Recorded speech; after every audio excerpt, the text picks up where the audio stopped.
Santa, skeptics.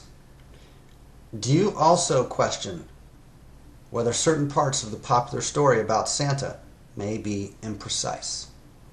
In fact, you may have already noticed that many ideas that were popular in the past have eventually been revised or replaced. That's true. By my last count, at least 6 different ideas that were once popular were later accepted to always have been imprecise or even totally inaccurate, even when they were popular. Consider the implications of the possibility that popularity does not establish accuracy. This is a very humbling idea. It's very important that you get this idea. Popularity does not establish accuracy. What if 2 or even 3 other ideas that we now consider to be uncontroversial are later questioned by other people? What if they implicitly accuse you personally of not already knowing it all? How will we respond to the heresy, arrogant curiosity, total disrespect, confusing immorality, and sheer evil of those who dare to quietly explore skepticism in regard to the presumptions that we hold sacred and above question? Obviously, we need to immediately correct the very important errors about Santa that are currently being promoted. It's a tragedy that so many are being fed inaccurate information about this special man. Innocent children are being fed imprecise information about Santa Claus by adults who are just mindlessly repeating what they were also told.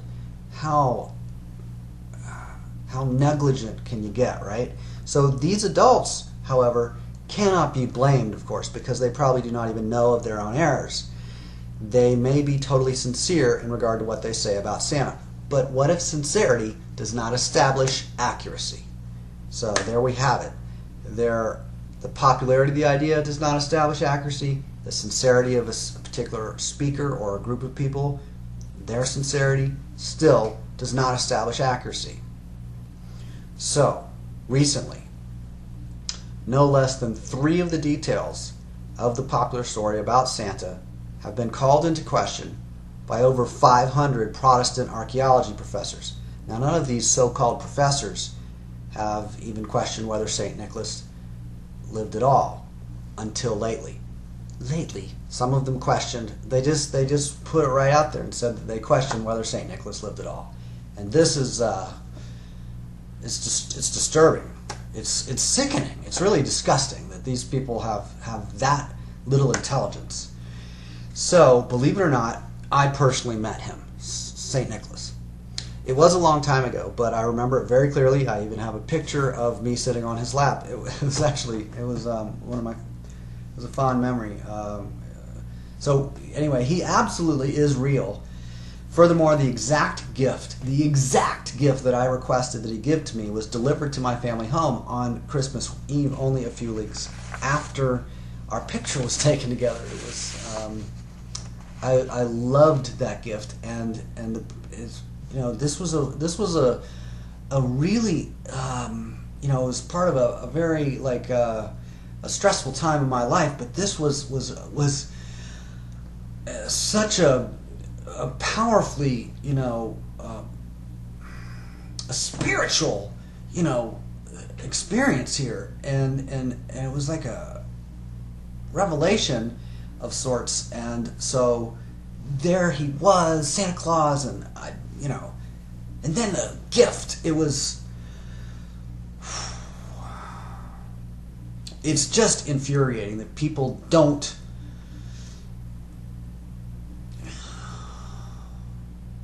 understand me, and it's like they don't understand me. I tell them over and over, and they, it's just, I'm not frustrated about it. I forgive them, but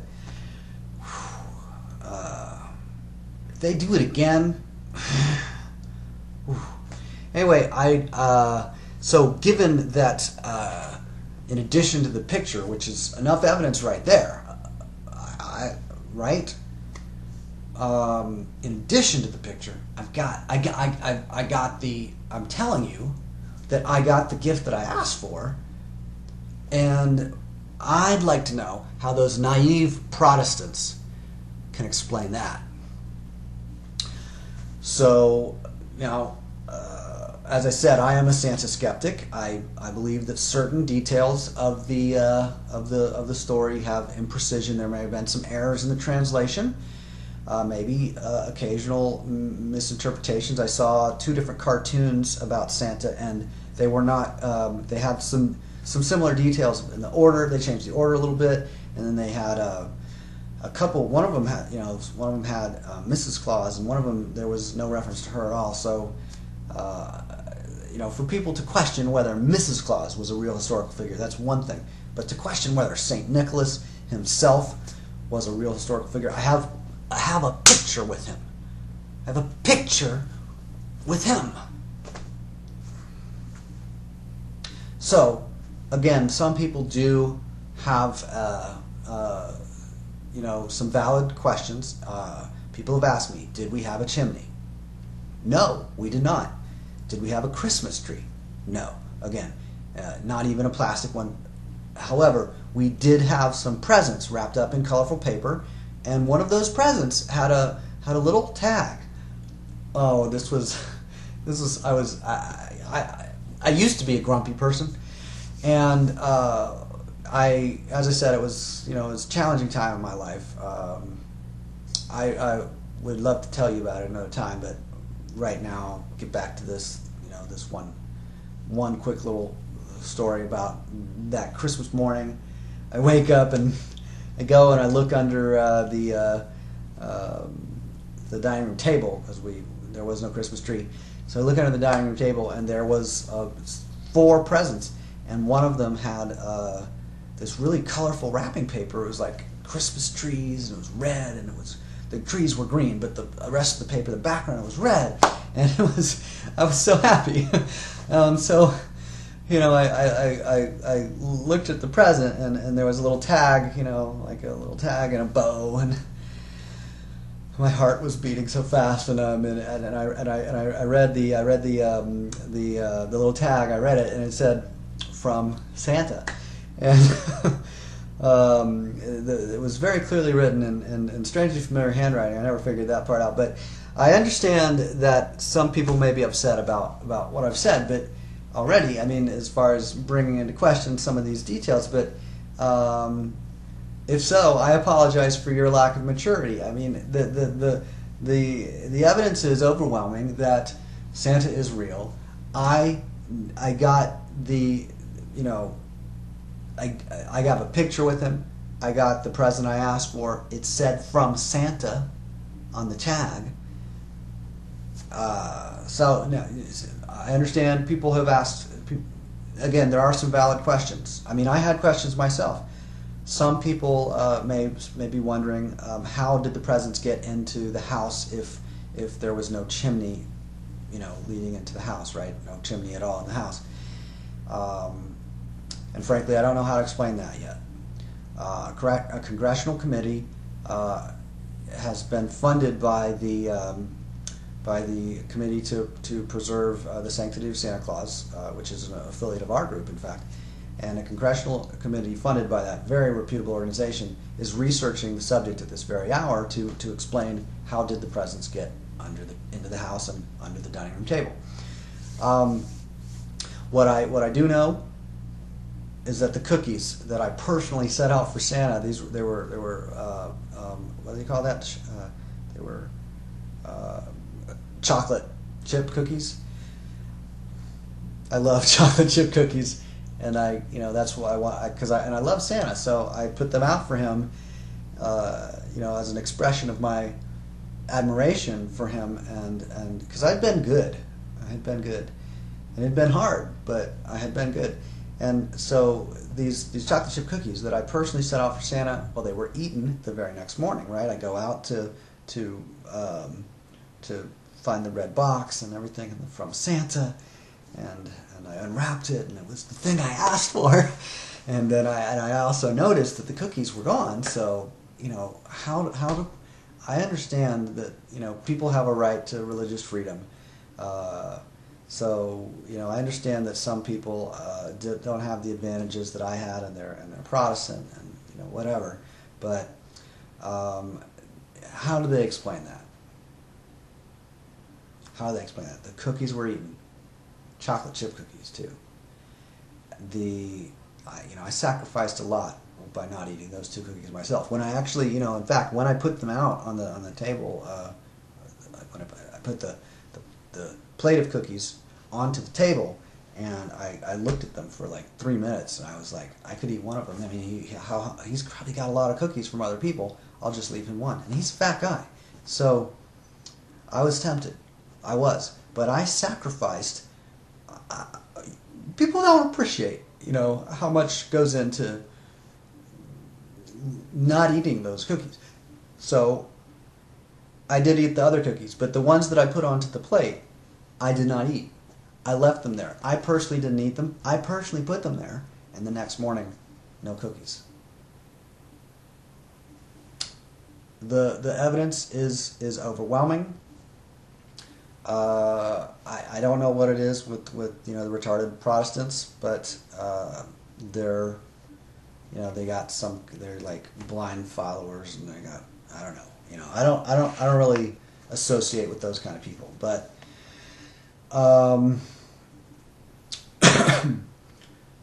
actual photographs. I got the exact present I asked for. Only a few weeks later, it was it was wrapped up with a note that said, "From Santa." He ate the cookies. Santa is real. The Santa deniers and conspiracy theorists that say, I don't even bother to give them, a moment of my time to figure out what is the conspiracy that they're theorizing is going on. If it's something that if I know it's not true, then I just, I recognize it's a conspiracy theory, and I just discard it. And it's unfortunate for those people. Those people are missing a lot. I mean, we should have compassion for them, because the Santa deniers and conspiracy theories, they just don't understand me. They're going to go to hell too. So you gotta, I understand we want to avoid them, and why should we bother to help them? But there is a campaign to correct these inaccuracies and all these different stories about Santa that are causing confusion amongst children, and I'll come back to that in a moment. So, if you are an intelligent person, meaning the kind who is skeptical about certain specific isolated details that have been spoken in regard to Santa, especially in that one cartoon on, I forget the network, but it's the one funded by all the company that is trying to sell things to kids. There's a couple countries, the toys and the food and I think there's some fast food restaurants that they influence the choice of programming on those stations, on those channels. It's injustice. These are innocent children, and they are being given conflicting information in the different cartoons. And this is if this also concerns you, if you find that this is a very important issue and you want to do something about it, then this is the right website for you. Fortunately for you, our certified trainers, like myself, are working under the guidance of our expert staff of researchers, and these trainers will tell you the only right way for you to tell the story of Santa, in case you don't know. We will clarify and provide certainty for you, and correct any errors on your part. If interested, you can even train to become a certified expert in Santa lore, and really contribute to making a difference in regard to preventing the confusion and controversy and eternal tortures in hell that await these naive Protestants, or anyone else who is confused by that one cartoon on that one network. So, in addition to conservatively considering the very important details of the Santa story and identifying, fact from fiction, we also relentlessly campaign to prevent further historical fiction. How they say, "Oh, this is historical fiction." That kind of stuff. It confuses people. So we are relentlessly campaigning to prevent further historical fiction and to ban to criminalize and ban the public broadcast of these confusing, disturbing, alternative versions of the story. We're relentlessly campaigning to prevent further historical fiction that denigrates the real truth about this very special man. If we occasionally make references to other, if you are interested in this kind of thing at the Santa Skeptics, we don't limit ourselves exclusively to discussing the Santa issue. Actually, there are some other issues that for some people, once you've really got clarity about the Santa issues, then you may be interested in something else. So we do occasionally make reference to other instances. We occasionally make reference to other instances of popular ideas being slightly imprecise, and if we do, if they get to be too much for you, when you subscribe and join and participate in our training programs and our conference calls and our conversations on the internet, our discussions and dialogues and indoctrination sessions, if we occasionally make reference to other instances of popular ideas being slightly imprecise, I do hope that you will not find that too distracting from our primary quest, which is to protect the sanctity of the real story about Santa.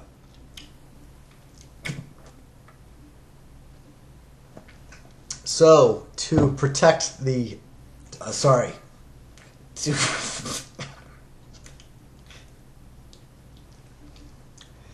This is horrible. I don't know what... That's green. How can someone drink that?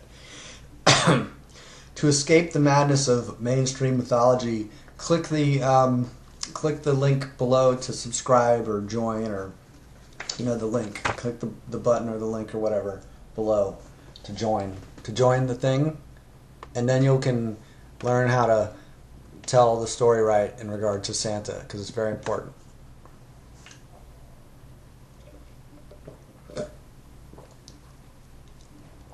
Click the link right now. Santa's watching. If you don't click the link, you're gonna go to hell, eternal tortures after you die, forever. You won't. Your dog that died when you were a kid. You won't ever get to see him again if you don't click the link, because your dog's in heaven waiting for you there, waiting for you with Grandma, and Grandma loves you. I know that Grandma, sometimes you interpreted what, she said some things, and the way that she hit you, I understand you were scared. I understand you were scared, but Grandma and your favorite dog are waiting for you in heaven. If you don't click the frickin' link and subscribe, you're going to go to hell and have eternal torture. So click the link. Are you gonna click it or not? You fucking Protestant.